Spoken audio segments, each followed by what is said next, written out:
lahat ang aming kultura ay nakabatay sa kalikasan. Ang Pilipinas po ay rainforest nung araw. Punong-puno siya ng rainforest. At ito ay aking nasaksihan 35 years ago when the rainforest covering our country was still 30 to 35%. And nakita ko rin, na-experience ko rin sa buhay na to. At ako'y maraming personal na impormasyon dahil sa aking nakita, dahil sa aking mga naging experience, kung ano ang rainforest sa bayan natin. Ngayon po, ito po ay nawawala. After 30 years lang.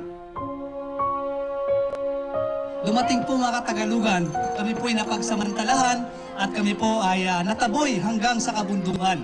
At ang ginawa nila po sa aming kalikasan, nilason po nila yung aming mga ilog, yung mga gubat po namin, pinagsusunog nila at sila po ay yung nangangaso, namamaril hunting. Kaya po kami ay talaga pong naging kawawa ng mga panahong iyon. Ngayon po ay 11 to 12% na lang ang rainforest. Ngayon sa rainforest, yung klase ng hayop, yung klase ng pamumuhay, ang gagamiting mga gamit ng mga ating ng mga ninuno ay kung katulad ng pana, yung traditional na pana. Kaya ngayon ginagamit natin yan sa games. In fact, 50% of the games are archery, yung traditional bow and arrow. Ginagamit namin yan sa yung tinatawag nating yung tumatakbo at pumapana, yung tinatawag nating hari ng gubat, or yung tinatawag nating yung nasa taas po ng puno. Merong iba-ibang klaseng kung paano nila ginamit, doon rin natin gagamitin yung mga games. Pangalawa po yung sibat.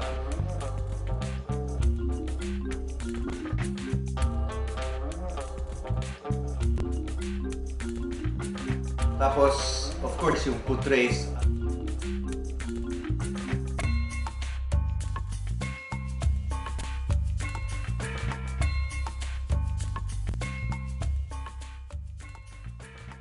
At saka ang mga yung sa bangka, yung dugout canoe races. Yan po ang mga yan po ang mga games diyan. But itong mga laro na to ay nilalaro rin sa ibang bansa na meron ding rainforest dahil similar po yung magiging approach kung paano sila mag-hunting. But ngayon, hindi na po animals ang ginagamit namin.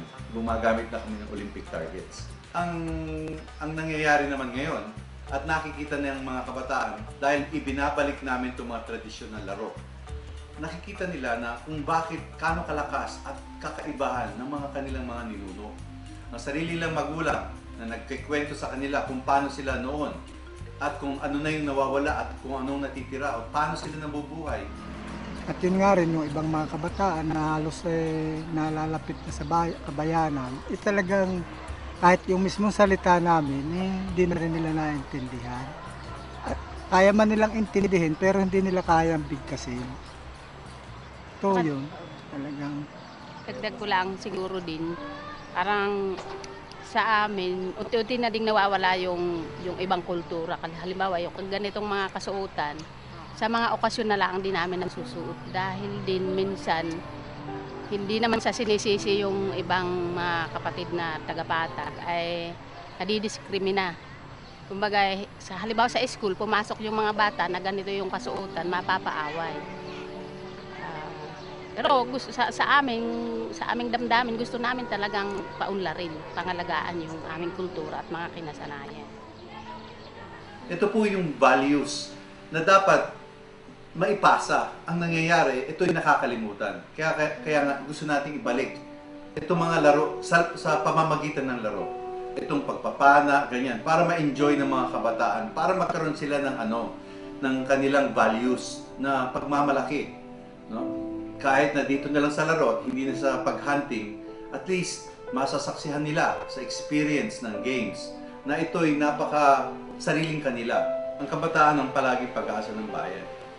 Huwag na nating sabihin pag-asa dahil pag naisalin na yan sa inyong pag-iisip, nagiging bahagi na siya sa inyong desisyon, sa inyong insights. It becomes part of your conditioning. Maraming pwedeng gawin ang kabataan ngayon. Ang importante is yung pagbabago ulit sa puso na kailangan, any of this, kailangan kasama sa kanyang pagtanda, sa kanyang pagtungo sa buhay na magiging masalimuot dahil nga sa climate change, hindi lang sa pagsalita, sa gawa, sa kanyang relasyon sa mga tao. We have to continuously remind people in your generation that itong climate change ay hindi biro. At ang tribal games ko ang paumpisa pa lang sa pag-strengthen nga para magkaroon ng direksyon. At least mag-meet halfway. They can appreciate the environment, they can appreciate the original protectors of the environment, they get to learn what's in the environment in a ways that are very real, very practical. Ang daming yung tinatawag nating nature's treasure, no? Yung medicinal plants, yung mga natural diet, yung mga ganyan na kailangan sa magiging future ng mga Filipino at future ng mga kabataan.